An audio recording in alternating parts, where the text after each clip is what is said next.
All right. UFC Fight Night. Rose versus Tracy Cortez. Officially Barber versus Namajunas. Why did I say Namajunas? Yeah, I see. I don't know why. I just got us fucked up. Namajunas. Barber versus Namajunas on Google for some reason. They haven't bothered to change that. Gonna be honest, I recognize a lot of these names, but it's a lot of very iffy people in the Yeah. UFC. A lot of like only losses or like couple losses with one win type of people on the prelims, like with some other interesting people on there. Yeah, there's a lot of people where it's like, oh yeah, no, I know of that dude. I have no idea who I heard he the fought. name, but Yeah, don't and know then anything else. I realized like, I kind of don't remember. So, Darius Flowers.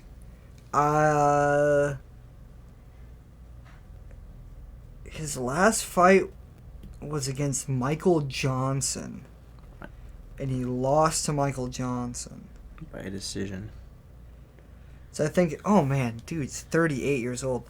Michael Johnson's kind of funny. He can like beat any UFC fighter and lose to any UFC fighter. Like, it just depends on the night. He's like Charles Oliveira. Yeah, okay, and they also got submitted by Jake Matthews. Other than that, it's Contender Series and before the UFC. Yeah, it seems like he's had a little bit of a rough last couple years. A lot of canceled fights, a couple strings. He had a little four fight win streak, but then wins and losses. He's out of Iowa. That makes sense. He fought in the LFA for a good amount of time. Nope, LFA is pretty popular Yeah. for Midwestern fighters. I know Curtis Ellis I don't know if he's out of Evolve, but I've trained with him a couple times there. He's in LFA right now. Casey Tanner, who's friends with my cousin, is also in LFA. A lot of Midwestern people. Yeah, they're worth watching for sure. So yeah, for the most part, when we're talking UFC, it's Jake Matthews, Michael Johnson, just losses. He's got a few boxing matches. Okay. And a canceled bare knuckle boxing match. They're all losses. He's got 2 boxing matches that are losses. And then 1 canceled that's regular boxing and 1 canceled bare knuckle. Yeah, and then Evan Elder, I was seeing the same thing where he's lost his last 2 of 3 fights in the UFC, and those are his only fights. I don't know, man. I don't know a lot about these guys. It's definitely a toss-up. They're both like true MMA style. I know they're both pretty Both from the LFA. complete. As complete as you can be at that lower level of the UFC. Neither of them are fantastic anywhere. I guess Evan Elder is predominantly he fought in in Shamrock FC. I'm guessing that's out of Ireland. Or like St. Charles, Missouri. that doesn't track at all. Okay. That doesn't make any sense. And I was like, all right, I guess. yeah, man, that's cool. Yeah, so that's really all I got to say about that one. I don't know which way that could go.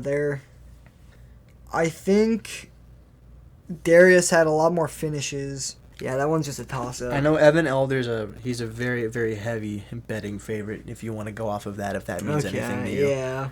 But, yeah, it's not going to be the most exciting fight, most likely. I don't think either of them are going to really be swinging for the fences at each other by any means or trying to do any crazy things like that. But So Andre Petroski versus Josh Fremd. Again, I know I've seen Petroski fight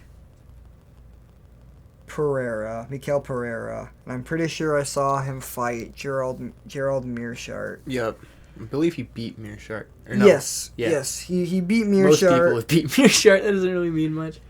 Yeah, Mearshart's also he's kind of nutty when you look at his record at the very least.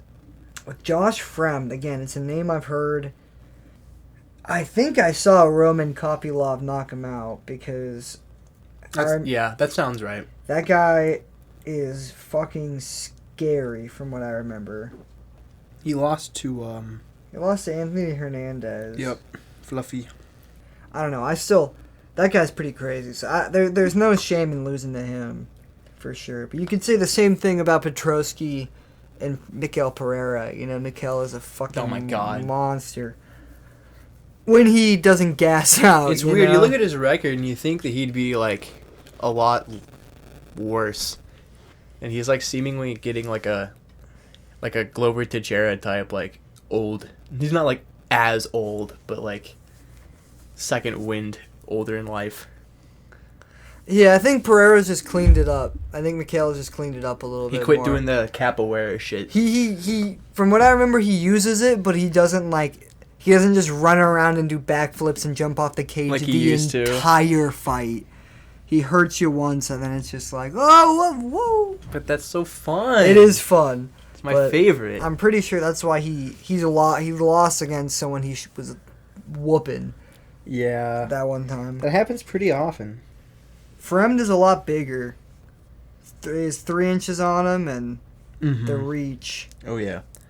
I'd probably say Fremd just because I know so little, and our coach kind of had the same idea, so that was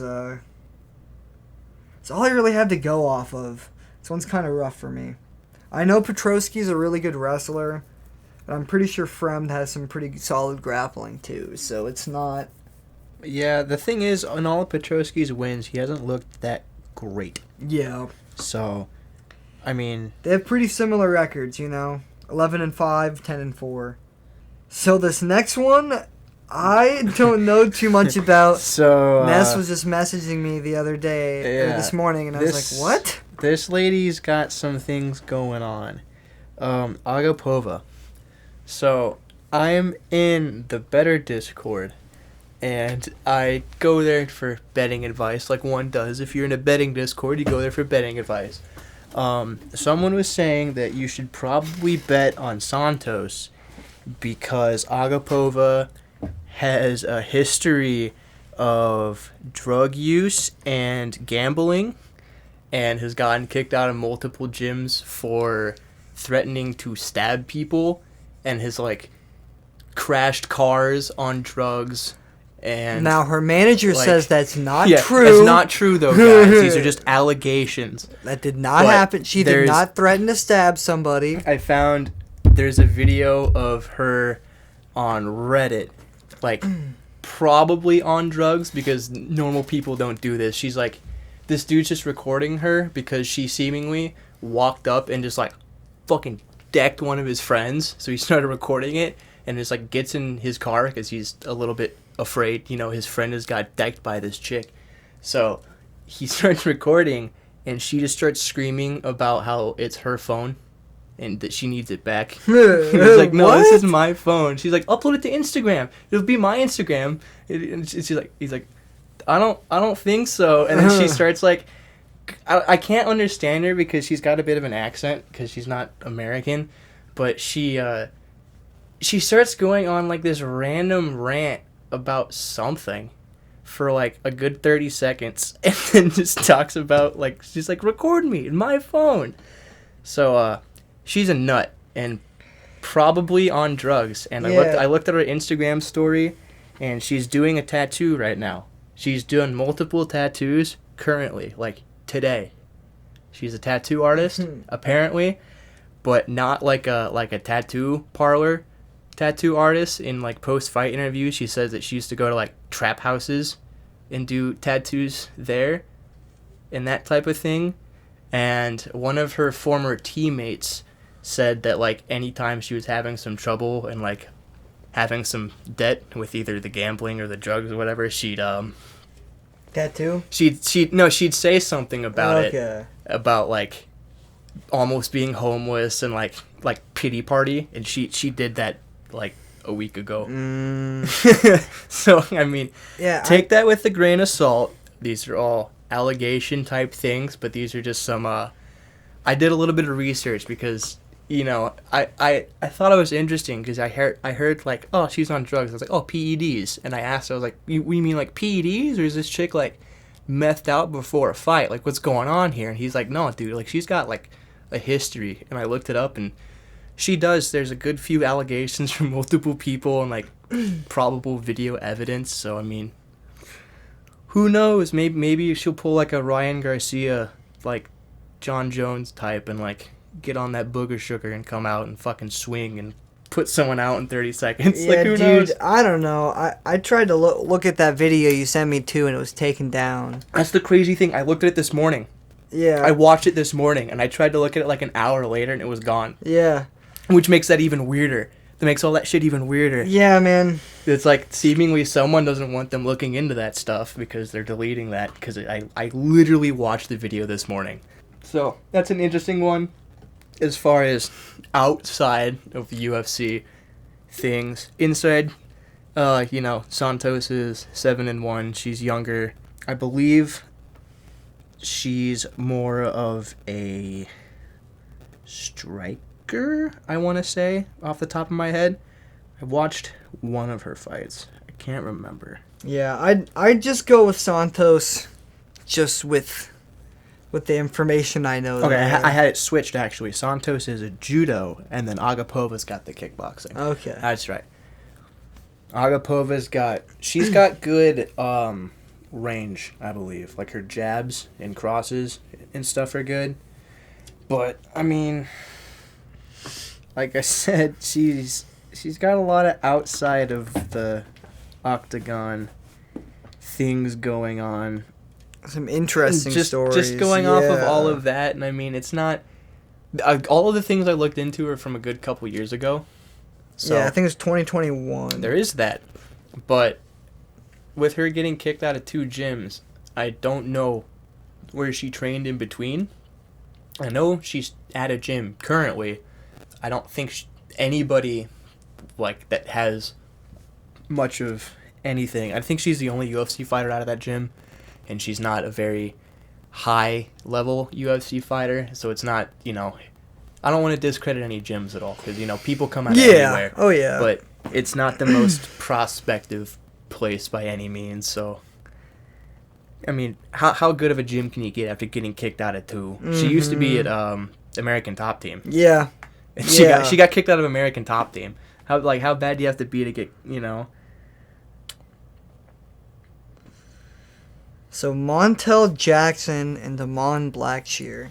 Again, 2 names I've heard and vaguely remember. Now, I know Montel Jackson has a much better record right now. He's got the reach on him by like 3.5 inches. He lost against... I just know he's had a lot of decisions and a lot of knockouts. That's right. He submitted Brian Kelleher, and then he lost to Ricky Simone. And that was back in 2018. And then he picked up a lot of wins against a lot of guys I've not heard of before. Like, I personally have never heard of JP Buys or Jesse Strader. I know Julio Arce. I know I've heard of him. I couldn't tell you that much about him. I know Chris Gutierrez, but he didn't end up fighting him. Despite his record, I don't think I know who Ronnie Yaha is. That's kind of crazy. 28-12. He beat that guy at 13-2. So, I mean, that guy might be on a bit of a skid. Yeah, it seems like a lot of the bigger competition he has lost to or had canceled bouts. The only fight I remember from Damon Blackshear is when he lost to Mario Bautista at 292. When, that was Sterling and O'Malley, if you want to reach back in your brain and pick that up. But that was a really good fight from what I remember. They both landed, let's look at the stats here. 108 out of 192 for Damon Blackshear total to 102 to 161 to Bautista. 90 out of 171, there's 174, my bad, significant strikes, to 79 and 137. So he outstruck Mario Bautista. Yeah, 4 and 7 on takedowns, 2 and 10 on 4 and 7 on his takedowns to Mario's 2 and 7. 2 and 10 and 1 submission attempt. That must have been a split decision, because that's a damn close Yeah, fight. no, Either that or Batista had an insane amount of control time, which I want to say might be accurate. See, I know I remember that one. I do not remember him submitting Jose Johnson. I admittedly don't know who Jose Johnson is. That might just, again, be my bad. But... No, he's got 2 fights in the UFC. No, Yeah. no. Damon Blackshear... He's got 3 fights in the UFC. Damon Blackshear or the guy... Jose Johnson. Yeah, okay. Because I think Blackshear has 4 fights in the UFC or something like that. I don't think he has very many, from what I remember. 1, 2, 3... Like 5. This will be his 6th, I think. Okay. So he's been around for a little bit. Yeah, it's kind of hard to say from the little bit that I know. Whoops, bumped the mic there. Sorry, fellas. I'd say Montel Jackson.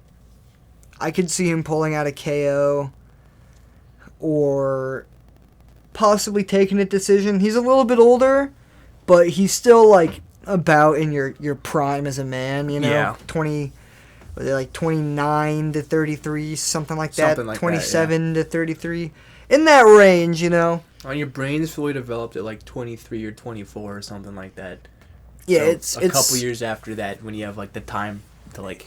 Yeah, it's something about that's when you're like at your physical peak. And then, you know, you've also learned so much. And then as you get older from there... Is that when your brain starts to like deteriorate? Well, that and just, like... I think your testosterone starts typically going down after late 30s into your 40s or whatever. I don't know, man. I'm not a scientist. That's just the bit that What the fuck you mean you're not a scientist? All that I know is that kind of range is like your absolute peak. So you start thinking like, from the little bit I know about other sports, once you get over the hill of 30, everyone just starts calling you old. But like, the 27 to 30-year-old guys that have been around and have like win streaks like are guys I pay attention to a lot. 'Cause it's like, oh, okay, this guy's been around and he's...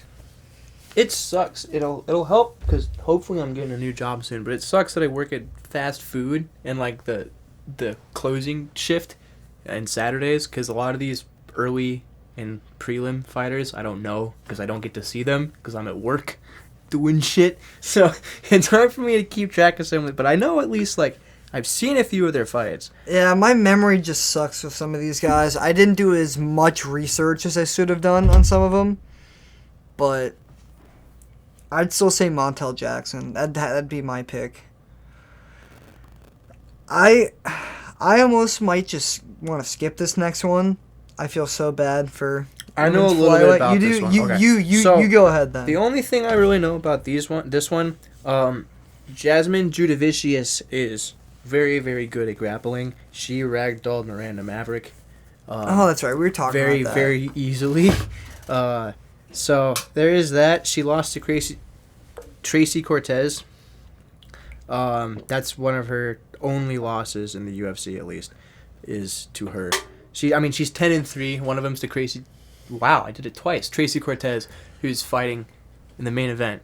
So that's a pretty significant loss there. That's not a nobody. That's a higher up contender.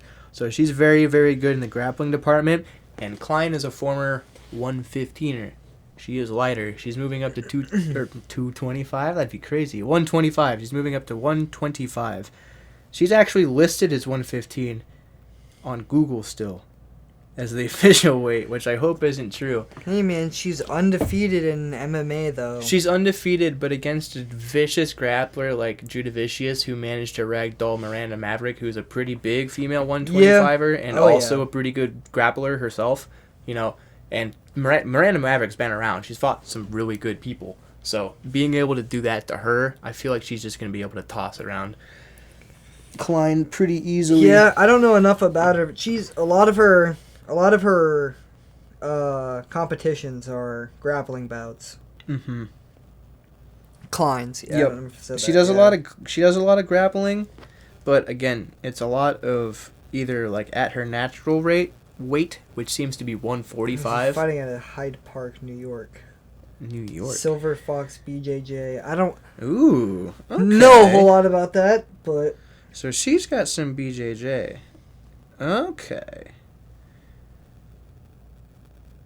She might be able to lock something up. Maybe. But, I mean, I don't know. I don't know how good her wrestling is. yeah. I know Miranda, or not Miranda Maverick, that's who she lost to. Judah Vicious has really good offensive and defensive wrestling.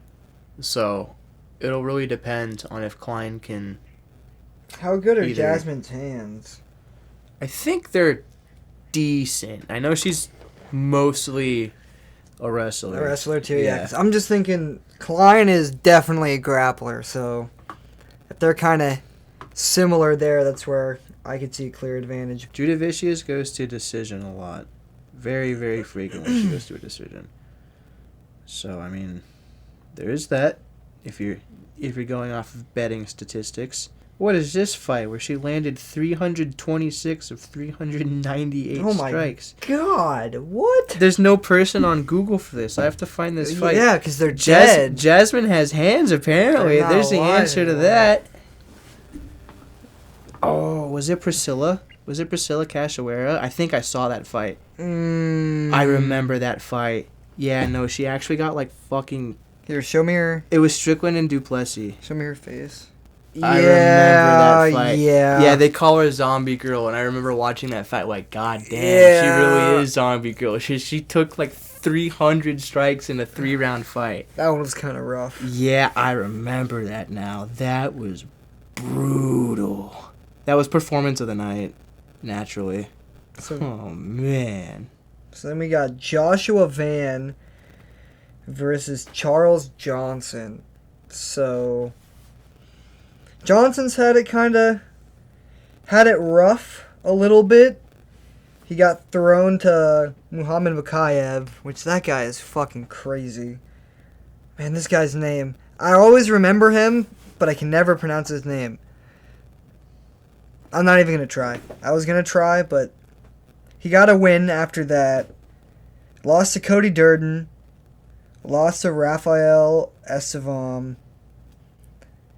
And then he picked up a win against Mazukam. a 17-1 guy. Maxim. Maxim. Took Jake Hadley to decision. I think I actually remember that one. He's a guy, his name, it's very basic, so it's the one I've remembered every single time. But I think the only fight that I really remember is against Makayev. And I mean, that was just... Anyone that fights Makayev is in for a bad I mean, time. 12 for 26 takedowns, man. That dude just bullied him for 3 minutes. From what I remember, That's Johnson like... Johnson landed a lot more strikes though.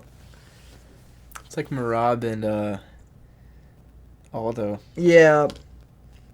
I like Johnson from the little bit that I do know about him, but this kid Joshua Van, I say kid, I'm pretty sure he's older than me, but He's 22. okay, he's not actually the same say. age as me. Okay. So, yeah.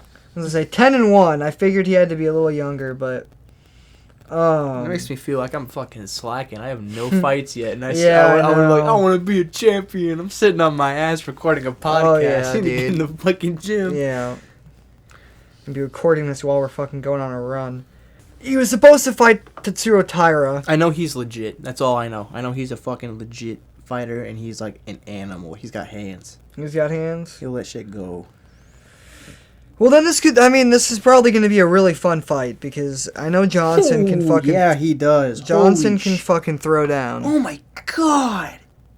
Yeah, 165 of 311 total strikes. And then he actually fought Zagulas Zumagala, the like mountain version of Paddy Pimblett. Yeah, that's the one I didn't try to pronounce. Cuz he I'm trying to remember the story with him. He lost a bunch of fights to like a split decision, so he cut his hair like Paddy Pimblett, so he thought he'd win one. That's what it was. Because he thought when Paddy won when he beat Jared Gordon by a split decision, he thought that would do the same thing. So yeah, he threw 131, or he landed 131 on a 245 on him. And he lost that fight, right? By decision? No, he won. He won that one by decision? Okay, I thought he lost by decision. No, he's won. He's won all of his fights in the UFC. Van. Okay, I was talking about the Paddy Pimblett guy. Oh yeah, no, he did lose that. Yeah, he did. Yeah. He did lose that fight to decision, which is the funniest part. And then he got cut. Yep. Yes, he did. Poor guy. Yeah, he won his Zalgas won his last two outside of the UFC. If you want to bet something, if you're in a legal state, I think most states are legal for like fantasy picks, like pick six, like DraftKings type stuff. Joshua Van's the guy to put on something if you want to bet on sig strikes, because this dude has thrown over 200 strikes every single fight total. Significant strikes 141, 156, and 103.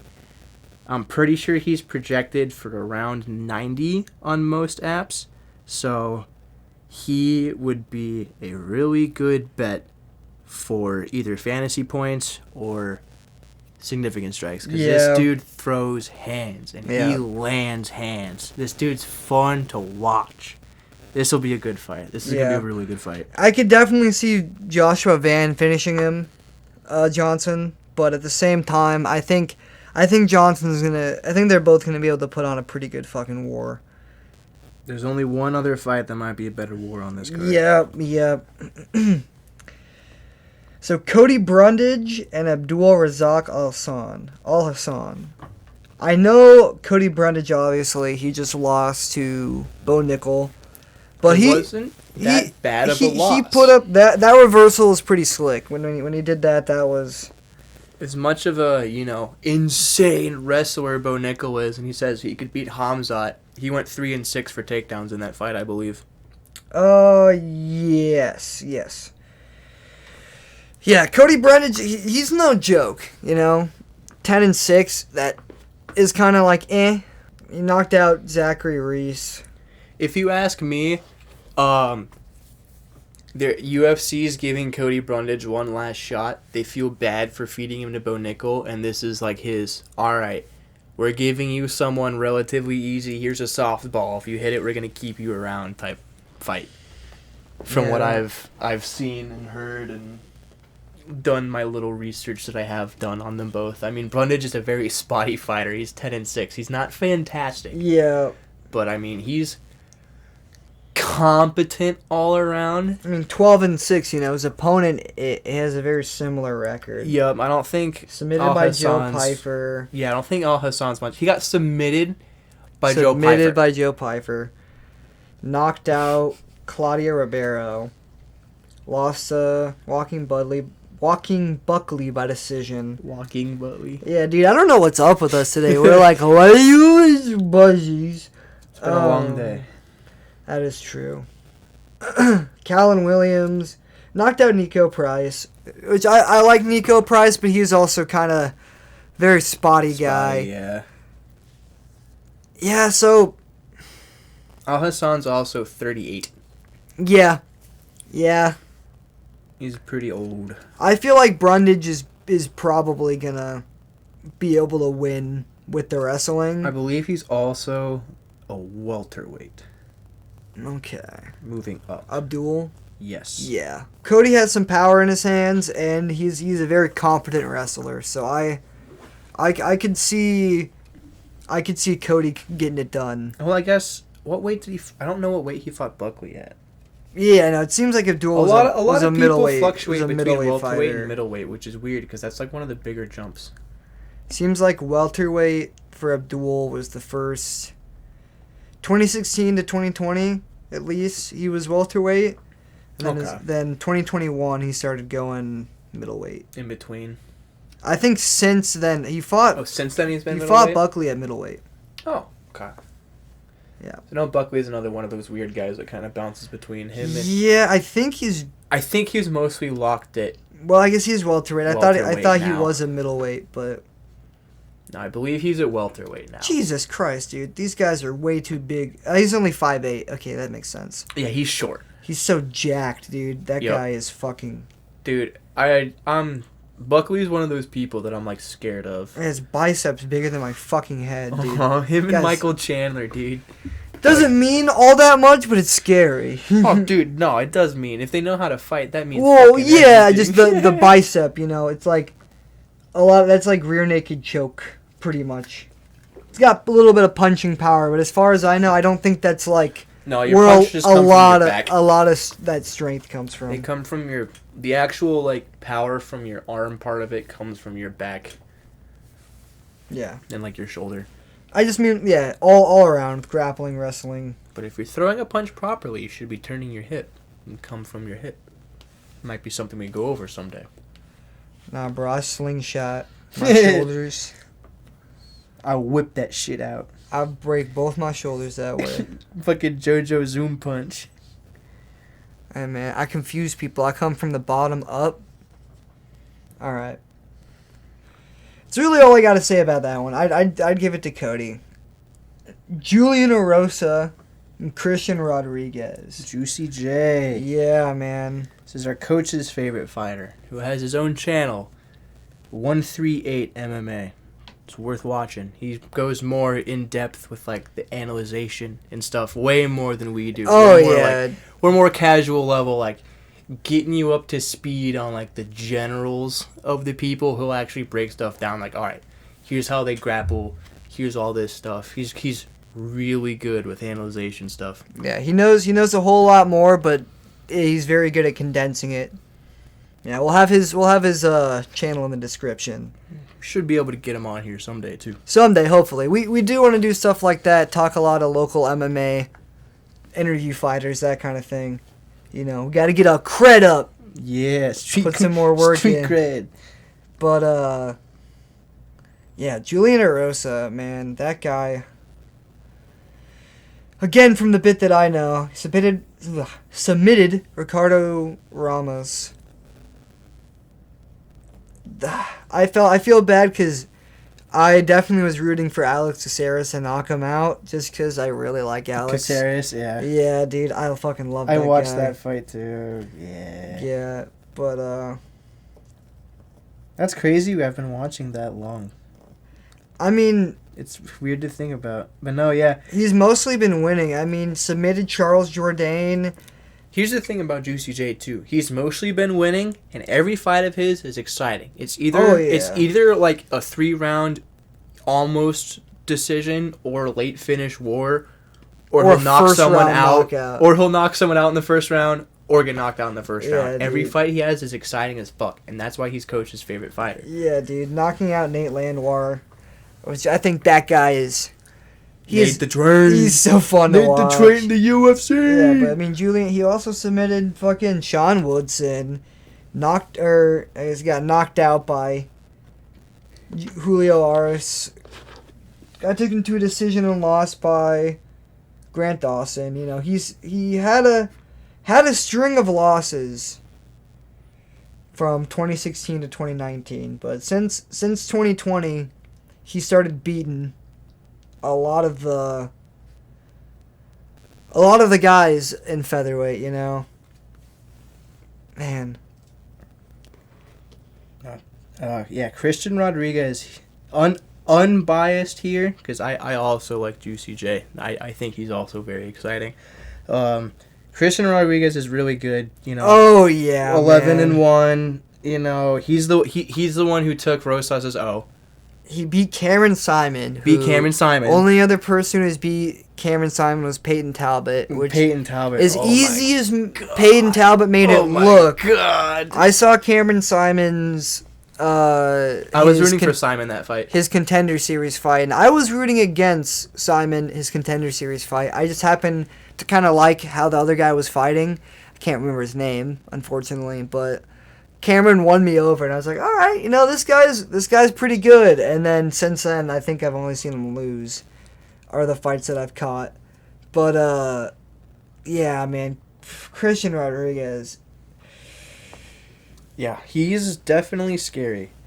So he's a I think It's a lot younger, but it's also a lot smaller. I mean, the way that I see this one going, I think Juicy J is gonna. I think this one's gonna be one of those late stoppages of his. I think Arosa's gonna get a late stoppage here, late TKO or submission. yeah, with the size and the reach. The only thing is the age. 34 is still not that old though. I mean, No, not at all. 30, 37, 38 is when I start looking at that, and it's like, okay, if you're on a losing streak at 38, it's kind of hard to start picking up steam again from there. But I think, who the fuck do I know? But Randy Couture would tell me otherwise. But I mean, Arosa's 3-2 in his last 5. Yeah. So I mean, he's positive mostly. yeah, not man. mostly. He is positive in his last 5. Man, it's hard. It's hard.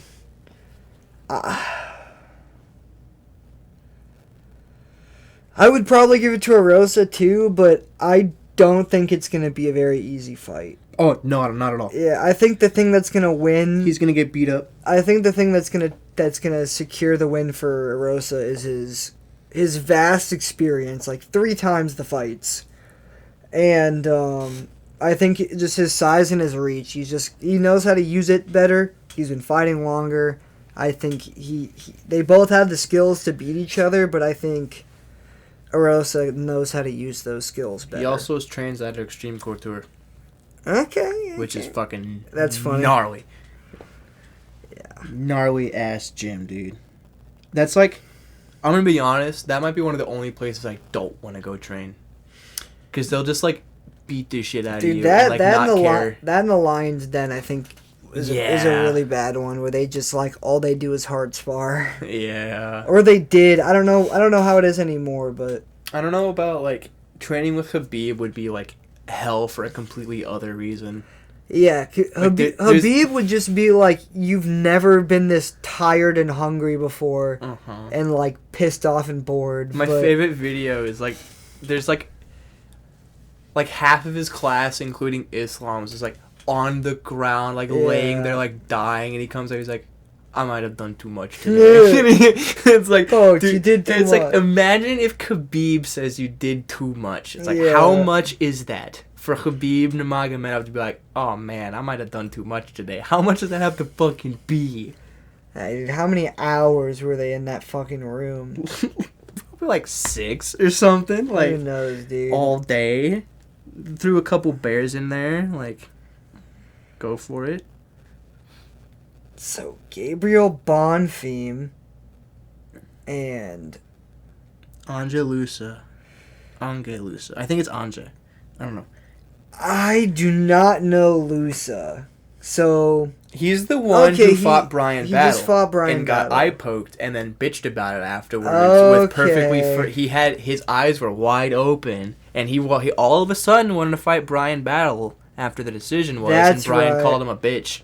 I remember that. Yeah. He fought Reese McKee. He beat McKee. Beat AJ Fletcher. Okay, so he's beat a couple people at welterweight, but nobody like top of the food chain by any means. You ask me, this is Bonfim's fight. I was talking earlier about someone gassing out. This was the other person. Bonfim gassed out pretty bad when he fought Nicholas Dalby. But Nicholas Dalby puts on pretty good pressure. He's got really good pressure just on the feet in general. He'll keep on you. So, maybe Bonfim's kind of training for that a little bit, but another thing to keep in mind, again, throughout this entire card is this is at elevation. Yeah, dude. And I'm trying to think off the top of my head,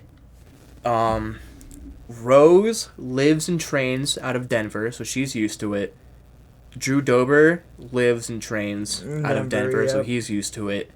And Cody Brundage at least trains out of Denver. I don't know if he lives there, but he trains out of Denver. I think there's one more that I might be missing, but at least those 3 are used to the elevation, so there is that to take into I'm pretty account. sure that's the only way around it too, is training at elevation. Yep, actually getting like the facilities to train for it's very, very hard. Not a lot of those like lower level gyms like AKA probably has one. American Top Team probably has one. Like a lot of those like I think a lot of those masks. UFC funneled gyms have You can- like the masks or whatever. I think those aren't that great because they just promote mouth breathing, from what I remember. But that could be like the weird gas mask ones that dude had on Tough. Yeah. Um, No, I think Bonfim takes his fight. I'm gonna be honest. I don't think. I'm gonna put it delicately. I don't think Lusa's the most. I don't think he's. What is a good way to put this? He's a bitch. I'm not gonna put it a good way. He's a bitch. Okay. After the whole thing with Brian Battle, dude, I think he's a bitch. I don't think he has very good willpower. I mean, he didn't take very long from what I remember either. He got eye poked and he took like a minute, and he's like, "Nah, dude, I can't see. And then like a minute after that, the decision got read and he could see. So if he took those 5 minutes, he would have been fine. I don't think he has very good heart. That's a good way to put it. I don't think he's going to have as much heart as Gabriel Bonfim has. Because Bonfim, he's 15-1. He just lost that O to a pretty bad gas out. But before then, he was winning the fight. He did pretty well in the fight before then, from what I remember at least. Yeah, at the very least, if he doesn't gas out in the beginning, he has a decent shot. I mean, yeah, he landed 3 of 5 takedowns. Landed the significant strike total was definitely swayed towards Dalby, but again, gassed out. Went on the defensive. You gotta imagine he's worked on that too. Again, another thing to think about. He's probably worked on that. I don't know very much about Lusa. I know he looks like he'd be a big scary guy and can put your lights out, but he kind of doesn't. He doesn't have very much power. He's mostly like a pick you apart. Like he's got powerful jabs. He's got really good like basic boxing, like jabs and like a good high guard. But I mean, other than that, I don't think he's that complete of a fighter. I don't think he's got the ground game that Bonfim's going to bring to him. Bonfim's going to take him down, pull submissions, you know. Oh, yeah. And I don't think he's going to, again, he quit 2 minutes after getting eye poked when he had 5. And didn't even try after 1. No. And he was getting the shit kicked out of it. He got blessed with the no contest on that fight. He got blessed that wasn't a loss because he completely bitched out. That again, I love Battle, so that might be being biased a little bit. But it's hard for me to say anything bad about him. Any those 2 losses of his were like, come on, man, come on. No, yeah, that no contest was a blessing to Lusa because he was not winning that fight. It was a rough one for him, from what I remember. So I don't think he's going to be able to hang around on the ground. I think he's going to, unless he's like really worked on his mindset and like going through adversity like that, I don't think he's going to be able to hang on the ground like that. Yeah, no way. Because Bonfim will put he put people through the grinder, dude. Him and his brother, they're both crazy. Yeah. And this next one is going to be fight of the night. Yes. I think is probably pretty safe to say. I think that's 100% good bet, man. Yeah, Drew Dober. Let's start with John Silva just because he just came off of that win over Charles Jourdain. Charles Jourdain, yes. He hit him. John hit Jourdain, and immediately the whole tempo of the fight changed. Charles was covering up. And he did not like it, and that just led to him getting finished. We called it, too. We said that he was going to be the first knockout of Jourdain's. Yeah. We called that shit, man. Yeah, John is an animal. Yeah. He's got good striking, insane striking. He's explosive. You know, he every time he cracked him, his head shot back, and he wanted to get out of there. He was not having a good time. Yeah. But then Drew Dober, man, Crimson Chin. Yeah. Dude, he'll eat 30 punches to just fucking sleep you. Yup. So Silva, What are his losses by? Well, isn't it one decision, one TKO? One decision and one TKO. Okay, Let me double check on that. I'm pretty sure he's been. I don't know if he's been knocked out, but he's been finished on the feet. Obviously, so has. Both decisions. Okay. So that's not right. He's never been finished in his pro career. So it would be obvious to say that he's got a chin. But I feel like Drew has been tested a lot more. Oh, yeah. I mean, my favorite thing is the clip of him and Rafael Alves, where it's Alves against the fence, and he's, like, dodging all those punches at Dobers, and he does, like, the ollie quick feet. Everyone, like, fucking nuts over that clip.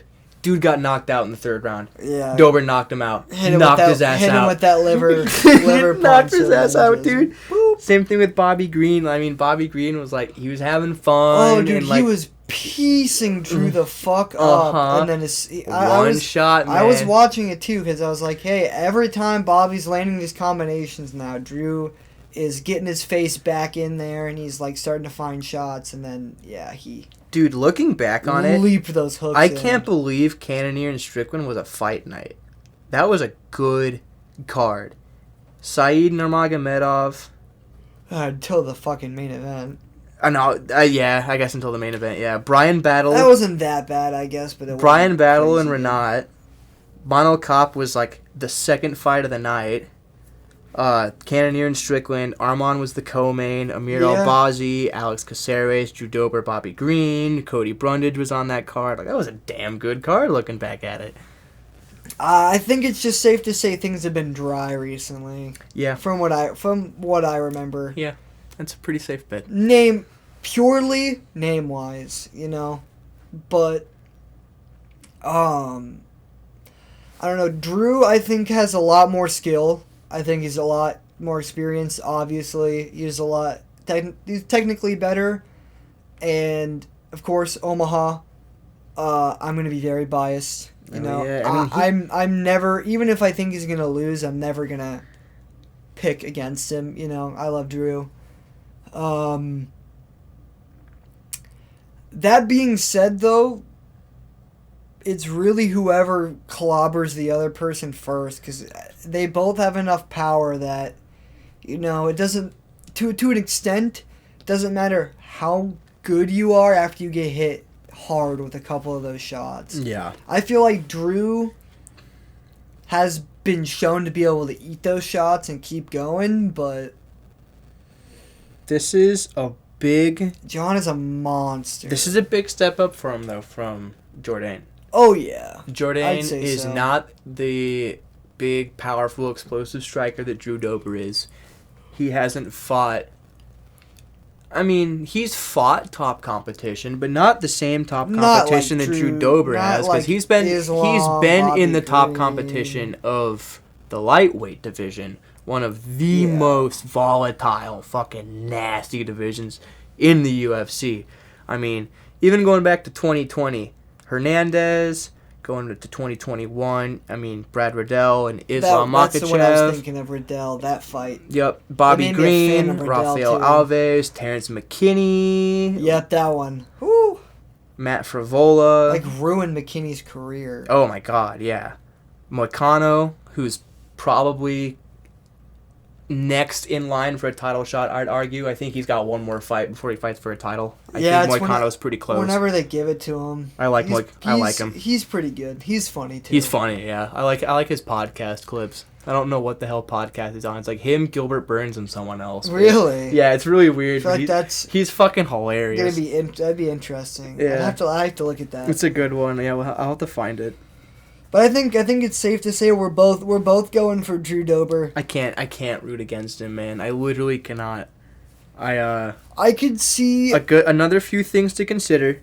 Drew Dober's got reach, he's got height, he's got weight, he's got elevation. Drew Dober has almost every single possible advantage that he can get in that fight.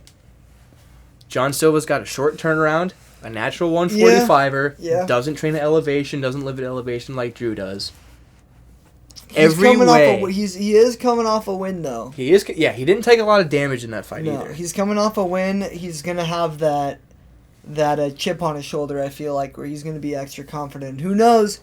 Maybe that might be the wrong takes him move. Down, yeah. That might be what gets him into a slugfest and eat some shots. He should not eat. Yeah, that he think he can. Yeah, exactly. Because Judover's only been put away twice in his professional career. Yeah, I'm pretty sure most of his losses are submission or decision. Yes.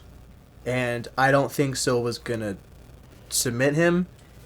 And if it goes to his decision, I think Drew's got a better gas tank because it's going to be at elevation. I don't think Silva's going to be able to train for the elevation in literally 2 weeks.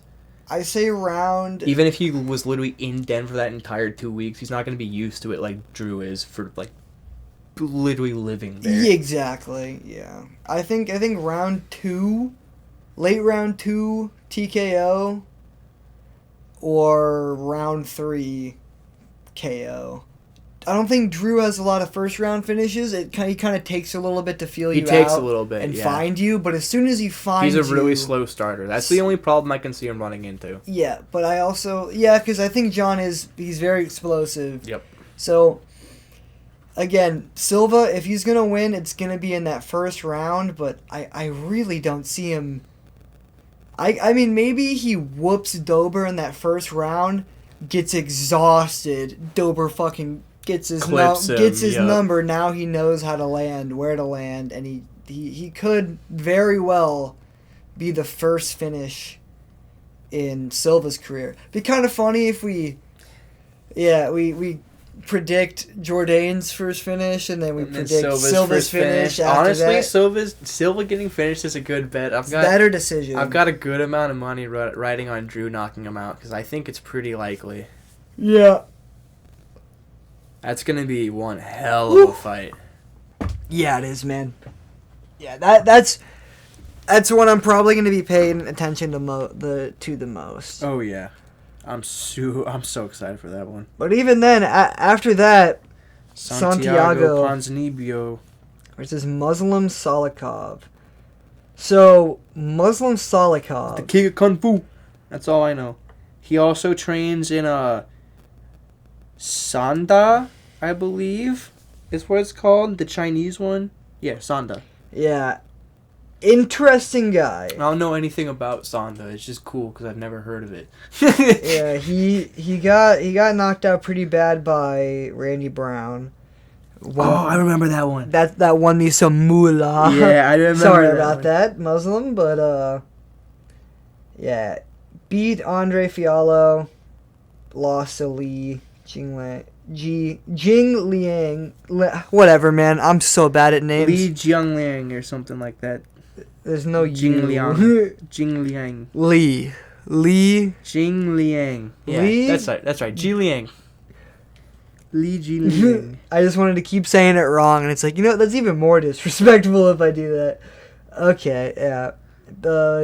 He's been around for a good while. Yeah, he beat Francisco Trinaldo. Elite. Had a rough start to his UFC career. Went on a 3-fight winning streak for... Zalecky dos Santos. I know that guy. He's on a 5-fight winning streak before he lost to Lee. So he was actually... He is recently starting to skid down. However... He's 19-5. I believe he's a bit older. He's like 40. 40 at welterweight, so... He physically, looks old, too. He looks like he's been put through some wars. But, Santiago, The thing is, man... He just whooped Kevin Holland. Yeah, that's true. Whooped Morano. From what I remember, that Pereira fight was very fucking close. But, yeah, extremely close. I think Pereira threw... No, he didn't even throw more. Now that I'm looking at it, it was I think Pereira rocked him once or twice. Yeah. Michel Pereira, not Alex. Yeah, not. Yeah, we really do have to make that distinction. We should do that now. Yeah, but from what I remember, it was 2 years ago now. But I remember it being fairly close. But yeah, let's see. He knocked out Sean Strickland years ago with that wheel kick. Yeah. Oh, man. I forgot about that. Put away Neil Magny. Beat Mike Perry. A young Mike Perry. Not BKFC Mike Perry. He's a different animal. He might be unbeatable. Gunnar Nelson. Court McGee. I mean, dude has put away... I guess he did knock Sean Strickland out. That's my bad. He dropped him, then took him to decision. But, also a much younger Strickland. I feel like Santiago's probably going to put him out. I think so. I think it's a good especially with him getting knocked out last time. He's got a good advantage on height and reach. He's been knocked out, not of the last 2 fights, but his last 2 out of his last 3 losses, he's been knocked out twice. So, especially against someone like Santiago, it's a little bit bigger, too. He's got a couple inches on him, 6 foot versus 5'9". He's got 3 inches in reach. I mean, for me, I definitely see Santiago kicking some ass. Now this one, I don't know much about Cortez. Rose is one of the fighters that I was really into when I started watching MMA. Her fight against Joanna was fucking nutso. And I remember at the time, the little bit that I knew about women's MMA, I can't remember if Rousey was doing anything then. But what I do know is that Joanna was like the queen, and then Rose went in there and just beat the fucking shit out of her. So, I know Cortez has got like a wrestling background. She's more of a wrestler, like offensive type. The only thing with this fight, she had a really rough weight cut. She had to cut her hair. She was crying on the scale. Mm-hmm. Very visibly did not have a good weight cut. And that's not good if you're fighting in Denver, because we've already mentioned the elevation and how that really makes people gas out. And Rose trains at elevation. Rose is one of those people that's really used to elevation. The biggest example of someone gassing out is Luke Rockhold. Used to it, yeah. And that was in Salt Lake City. Luke Rockhold gassed out really bad in Salt Lake City, and that's not at the same elevation. That's lower than Denver. Denver's even harder to train for. It's one of the hardest cities to fight in. That's why a lot of people try and train there, so they're fucking used to it. So, I think with the tough weight cut and the elevation, I like Tracy Cortez. She's a pretty good wrestler. She's trying to come up the ranks. She had a little bit of a break. I think Rose takes this. It depends on if she's... It depends. It depends on how much she listens to Pat Barry, like, to a T, and if she literally will sit back and do nothing for... Yeah, man. 5 rounds. Her last 2 fights were not the greatest performances or the most entertaining. But you gotta remember after that, or before that, she knocks out Wei Li, and even me being a fan, I was kind of like, what? Did she kind of get lucky there? Luck is always a part of it, but it's like, man, Wei Li is a fucking monster. I can't believe that happened. And then she goes and takes her 5 rounds and still wins pretty comfortably. She beat Andrade after getting knocked out by her. Yeah, I'm pretty sure she finishes Joanna, submits Michelle Waterson-Gomez, takes Joanna to a decision. She fought a lot of the who's who at women's strawweight. Submitted Paige Van Zant, submitted Angela Hill. She was going to fight Nina Nunes, and she got submitted by Carla Esparza, which ultimately led her to being so timid in that fight. And when I remember watching that fight, the first 2 rounds, or I guess Rose versus Esparza specifically. The first 2 rounds, I remember not even being that upset by it. It was like I understood what Rose was trying to do. And it was sometime pretty early to mid round 3 that I was like, oh no, this is just going to be the entire fight. And it pretty much was. So it really just depends which Rose comes out tomorrow. But I still would probably say Rose. I agree, yeah. Yep. That entire card was a nightmare. Yeah. That was one we were watching with some of our non-MMA friends, too, and I was like, God damn it, why did this have to be one that I picked? Ferguson got knocked the fuck out with the front kick and, died on the inside.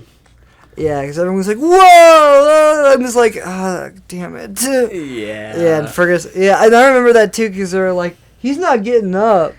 Yeah. And I was like, yeah, that happens sometimes. It's vicious, but it happens. Yeah, so, yeah, I don't know how much more I have to say about this card. It's a pretty good one. I mean, there's a lot of, if you're looking at just stats and stuff, there's a lot of good fights. I think it's going to be very entertaining. It's going to be a really entertaining card. For a fight night, a lot of people look at the names and I don't know any of these people, blah, blah, blah. Fucking this card's gonna suck, and it's we kind of used to be like that, and so we're trying to do some of this stuff because we can look at it and be like, oh no, these are 2 strikers who have only gone to decision losses. This is probably gonna be a fucking war. Yeah, even this is gonna be worth watching. Stuff like that. Even when I was saying that stuff in the beginning, where it's I've heard of these guys, I don't really know them. What I do know about them is that most of them are going to bring entertaining fights. There's a couple guys that I didn't know a lot about and didn't seem that entertaining. Ongi or whatever. Angelusa, yeah. Yeah, I suck at remembering names, so that's not really a good testament to how good or bad he is or anything, but I don't know if I'm pronouncing him correctly. I'm just pronouncing him confidently, so it sounds like I'm exactly. Right? It gives the illusion. I suck at pronouncing things, and I'm even worse under pressure. So it's just I'm not gonna try. Yeah, let's take a quick peek. This next UFC coming up. So I will say, speaking of Mike Perry, he is boxing Jake Paul next week. Yeah, he is boxing Jake Paul. I think this is probably the best chance of Jake Paul getting his ass kicked. They're a lot closer in age than anyone else of the washed up people that Jake has fought. He's not the same age or I think Perry's recently had very good success. Perry's gonna fuck up Jake. I think so. I mean, Perry's a little bit smaller. He's a good bit smaller, I guess, from what I remember. But, and there's gloves. Perry is not as good with the big gloves. I'm pretty sure he got dropped, and then I think he came back and won that boxing fight. I don't really remember all that much. But he's such a dog. I don't think Jake Paul hits so hard that he's just going to fucking put Mike Perry out. No. You know what I mean? No way. So, I think that whatever shots that Jake is going to land, I don't think he's going to be his phase.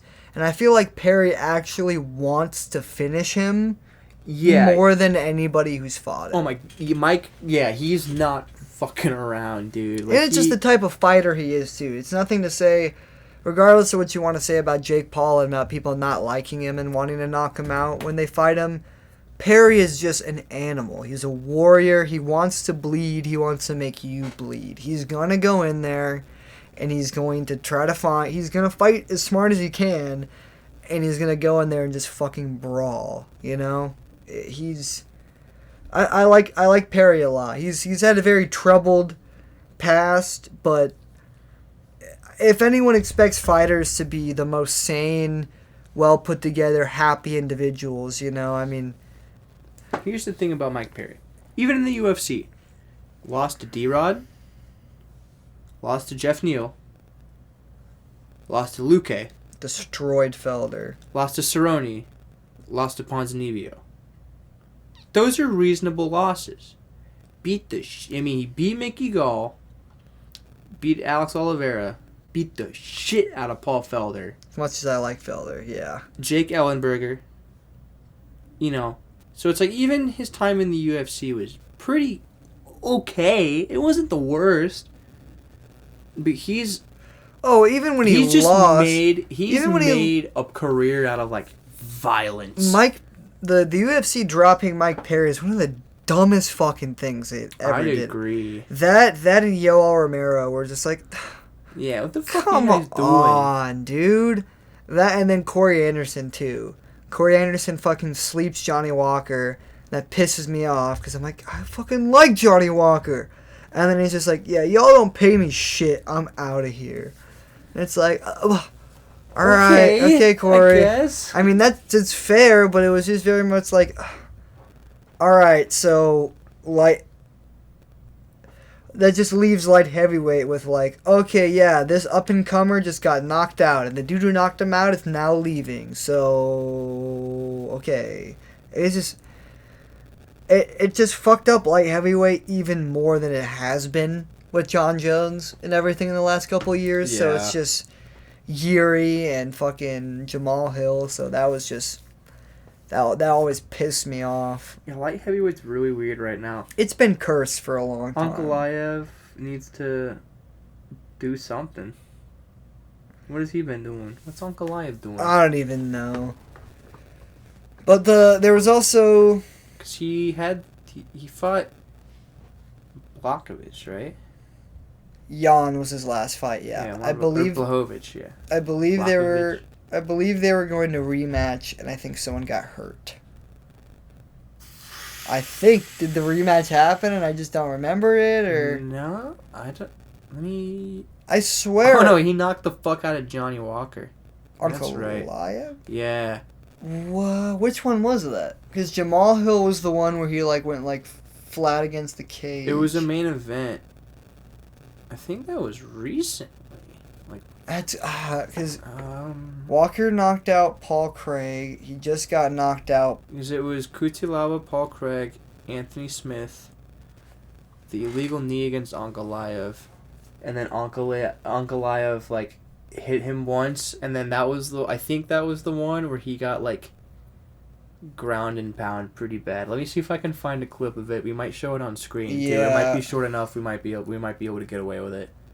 Not like we're monetized anyways, but like in the future, if we want to get like a copyright strike, I think like a 3-second clip of it might be short enough. I'm gonna try to just like a picture of his face. I'm gonna try to throw a couple things in. We'll see how much I get done. So I'm pretty sure it was one where he got like smacked against the cage, like he got knocked down, and then it was like a hook to the face where the back of his head was against the cage. Yeah. See, last thing I want to talk about before we go is the Nate Diaz, Jorge Masvidal boxing match. I honestly thought that was like one of Diaz's best performances in the recent times. Like, I think so too. He was in really good, far better shape. Was putting it on Jorge. I mean, Jorge, every time he was landing his shots, it looked like it was hurting Nate a lot more. There were a lot more powerful punches.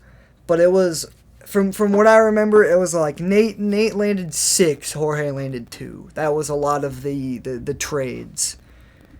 And, yeah, that fight, that was really good to see. That was enough to make me be like, again, I'm still going to watch Diaz fight, you know? I love Nate. Both of them. Nick's fighting soon too. Yeah, dude. Nick versus Robbie was so... Nick and Robbie was so bad. And I don't know if Luque is any better. They had a perfect matchup because Ferguson's fighting at welterweight. Like, they had the perfect matchup there with him. That makes so much more sense. But they went with fucking, what is it again? It's Luque and Nick Diaz and Tony Ferguson and Michael Chisea. Both at welterweight. Why not do Ferguson's fighting Chiesa? Yeah. Why not do Luque? Interesting. Why not do Luque and Chiesa and then Ferguson and Diaz? That would definitely be better, but I'm pretty sure Luque's beaten Chiesa? Or Chiesa... I think they've already fought. Why not do the second one? I feel like it's been a while if they have. Yeah, I don't know. Chiesa just lost. Yeah, he submit Chiesa in 2021. Luque did. Yeah. Luque's had a couple losses recently, right? Mm-hmm. Chiesa's had a couple losses. I believe both of them are kind of, yeah. I mean, that, Luque lost to Buckley. You're not wrong. It would make a lot of sense if they booked that fight. If they booked those fights, yeah, that makes way more sense. I prefer shit like that too. If you're gonna keep your veterans around and you're gonna talk about respecting them, especially now, you're not even letting fighters. You're not even letting fighters stay after the card and watch the fucking fights watch the fights of the cards that they performed on. Johnny Walker again, the fucking video of him like standing outside of the hotel. I thought that was some weird confusion, and I don't remember who was. I think Uriah Hall maybe was talking about it. It's like, yeah, no. Some people were. I think it was Ariel Helwani and someone else, because Ariel was talking about how there used to be like a VIP room with ice cream and all this shit, and it's now you're escorted all the way out of the fucking building and you're fight. It's like, dude, come on, man. Like, that is dirty. That shit is dirty. Yo, wait, straight up. Yeah. If completely. You're gonna, especially fucking Nate Diaz, Hamzat, fucking ridiculous. Like, veterans, if you're gonna keep them around, Nick Diaz, Robbie Lawler, made sense. That was gonna be rough because Robbie was just so much more active. But that made sense to me, dude. Fucking Nate Diaz, Tony Ferguson. When that did get made, it was like, okay, yeah, that makes sense. These are some older guys who have been around. They never fought. Tony's on a losing streak. Nate Diaz has been very spotty, you know? So, yeah, that's... It definitely feels like Dana gets sick of his old toys and he wants to like clear space for his new ones. And you know, he says I don't set you up to lose, you know, blah blah blah. But okay, he definitely does sometimes. I will say Chiesa and Luque are both 2-3 in their last 5, and Luque spans from 2021 to now and Chiesa spans from 2020 to now. So they are both pretty inactive and spotty. Which again, perfect fucking matchup right there. But it makes sense. Luque, I'm not a matchmaker. Luque I know is very spotty. I'm not a matchmaker. I think the last time I watched Luque win a fight was against fucking T-Wood. And Tyron was landing some fucking bombs, but still I just put the fuck away. I'm sure he's won since then, but that's the last Luque fight I remember him winning, because I feel like every time I've seen him fight, he's lost recently. But yeah, I think that this next fight night is gonna be good. Sleeper. I think it's a sleeper. I don't know if we'll quite make a post video about it, but at the very least, when we record our next Punch Club episodes, we'll be talking about it. Even though you'll see it those episodes 2 weeks after the fight night, we'll still be like, hey man, that Drew Dober fight was crazy. Yeah. Yeah. But we'll see. It might be crazy enough that we sit down Saturday night and have to talk about it a little bit. Yeah, we'll see how excited we get. It should be good though. I highly recommend watching these fights. You know, I don't want a lot of people, like I said, a lot of people get in that hole. It's like, I don't know any of these people. I'm not going to watch it. So they just don't. Those are the people that kind of end up like us, where we're sitting here. It's like, looking at it again, it's like, no, you really break it down. It's like these are damn good fights. So I want to. When I was the biggest of my like MMA nerdy phase, and I was watching a lot of like indie MMA stuff and trying to absorb everything I could about it, that was the most fun I was having, was going from like, I don't know who this is. I don't know who this is. Oh, Conor McGregor. I don't know who this is. I don't know who this is. Oh, fucking Dustin Poirier. To going to, like, the you know, you'd have fucking stacked early prelims, main card. And it's like, oh, I know every single person on this event. I haven't been able to confidently say that in the last year, at least, you know?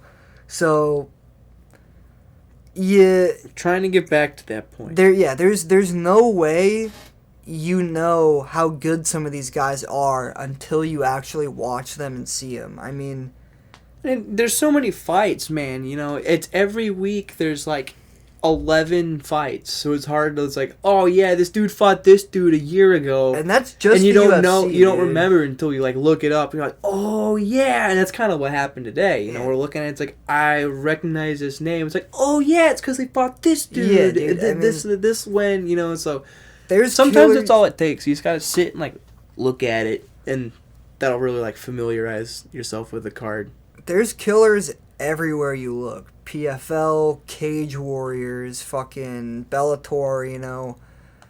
Like, Karate combat's yeah, fun to watch. yeah, dude. they've got. I love karate. I think combat. it's a little bit of a different level of competition, but at the end of the day, anywhere you really look, professional MMA, LFA, you know, it is extremely entertaining, and a lot of these guys are going to end up in the UFC, or they're going to stay in these other promotions because they're just getting paid better, you know, like, just because it doesn't have the UFC branding does not mean you shouldn't be paying attention to these fights. So for sure. Anything on Fight Pass? Honestly, almost anything on UFC Fight Pass is worth watching. I love watching One. I watch them every Friday. I wake up early enough to. Yeah, they're great. One's great. I just like them because it's not just MMA. They got MMA, they got Muay Thai kickboxing, It's they mostly got like regular Muay Thai. traditional kickboxing, they got the grappling shit. I love Mikey, dude.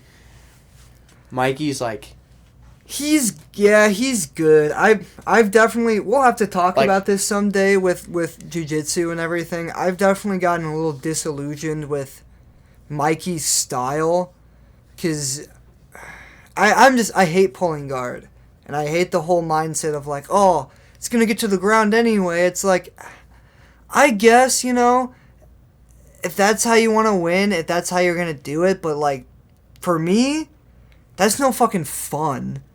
If you know, when I go into competition, you know, I haven't competed yet. We were going to, but my goal was like, I'm either just gonna get to the ground off of a messy takedown and they're gonna hold on to me, or I'm gonna fucking spear this guy to the ground. Like, a lot of that was what was fun to me, is wrestling, getting my hands on somebody and getting it to the ground. Like, jiu-jitsu is a different sport, but with One especially, I hope they start doing shit like putting rules to get rid of that and make it try to like encourage wrestling a bit more, because that's the to me thing, that's though. where jiu-jitsu and grappling is the most fun. Like, it is when you throw the wrestling in. That's the thing, though, is it's when it's submission grappling, what are you gonna submit someone with standing up?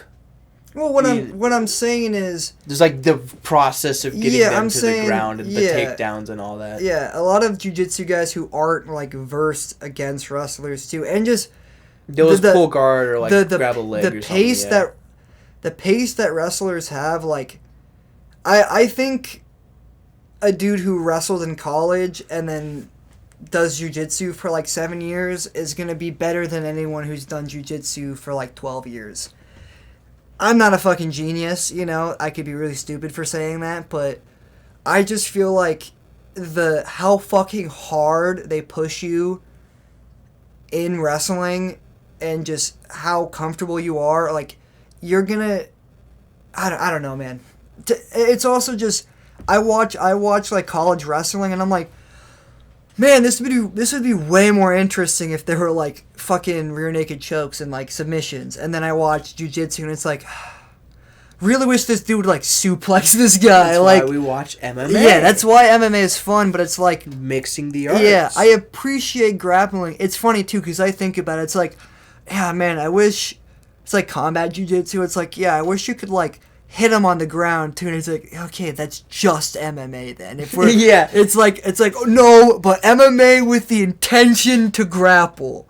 It's like that's not gonna hold up, dude. You're gonna you're just gonna get into a slug match. I was trying so hard to make that work one day. I was like, I just want a rule set where like, I mean, maybe you could where it's like you can only throw. Karate like, combat makes it work. I mean, they have like the ground and pound. Because I think what I was thinking was like you can only throw 1 or 2 strikes in a row on the feet. You can use strikes to just like either one hard shot or kind of like feint. Because I just wanted to. My whole thing was like if the thought of a strike is there, you still have to be somewhat high up with your stance. You know, it would just be that threat would always be there, and you could do things where you fake an overhand, go to a takedown. But maybe it's when you're on the ground, after it gets to the ground, then you can start grounding. Because that's what I like about MMA, is seeing someone get fucking thrown on the ground, and then your jiu-jitsu and your grappling gets worse and worse every time your fucking head bounces off the back. Yeah, like, I got into a lot of fights as a kid when I was bullied, and I learned very quickly that, like, I could just sit there and trade punches messily, not knowing what I was doing. Or I could just, like, lift somebody up above my head and just fucking throw them down. And it was like, I don't know, just that, I like that kind of stuff. So when I see the little that I know about jiu-jitsu and when I pay attention to it, when I see what it is now, it's like, especially how brutal it used to be. It's the gentle art, but people talk about before, like, shots to the back of the head weren't allowed. You didn't care about rear naked choke, this or that.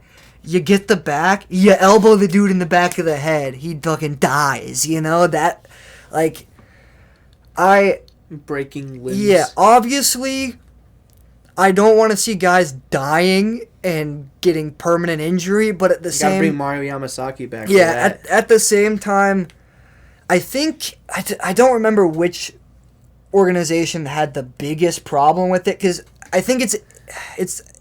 There's ADCC, and then there's something world... Again, I don't really know all that much, but there's videos of the one that I'll see where it's like... You know, sometimes you'll have people just, you know, they're kind of hand fight, drop to their butt. But I've seen one where it looks like they're fucking they're like tap dancing. They're like doing a jig, like a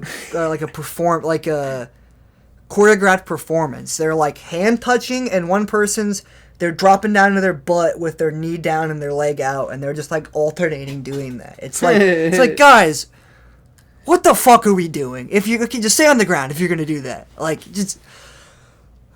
Yeah, I'm not a fan of that, because, I don't know, obviously it's jiu-jitsu, it's ground submission game. That's a lot of what that is. It's submission grappling, but I'm always going to have a lot more fun with wrestling in it. Like, flow grappling is a lot more interesting to me than a lot of other organizations, but I don't pay that crazy much attention to jiu-jitsu. My attention span's really small. I like grappling a lot, but... I enjoy grappling. Yeah. It's hard work. It's really, really hard.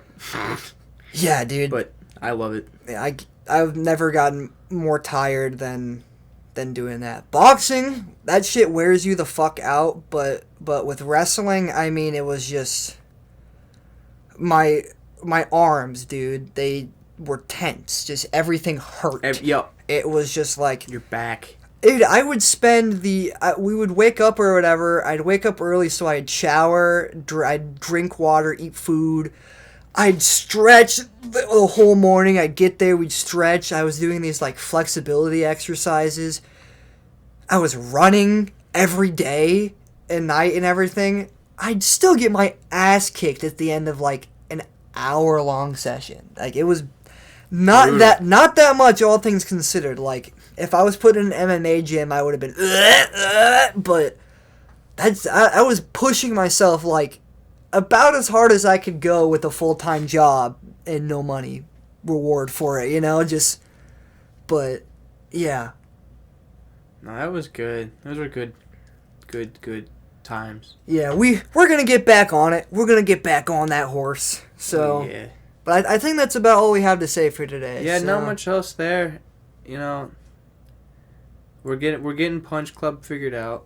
Editing's going a little rough. We'll have to figure out the game balance with like the audio and all that. But we're getting there. We'll have to extensively test it next episode, so everything going forward should be nice and solid for you guys. Yeah, these next couple episodes, I think past episode 6 is everything. The start of episode 6, everything will be a new session from now. So we'll really have that Nailed down. all those kinks nailed down. So thank you guys for watching. We appreciate it as always. Stay tuned for more Punch Club and our podcast next week. Check out 138 MMA. And yeah, this was The Garage.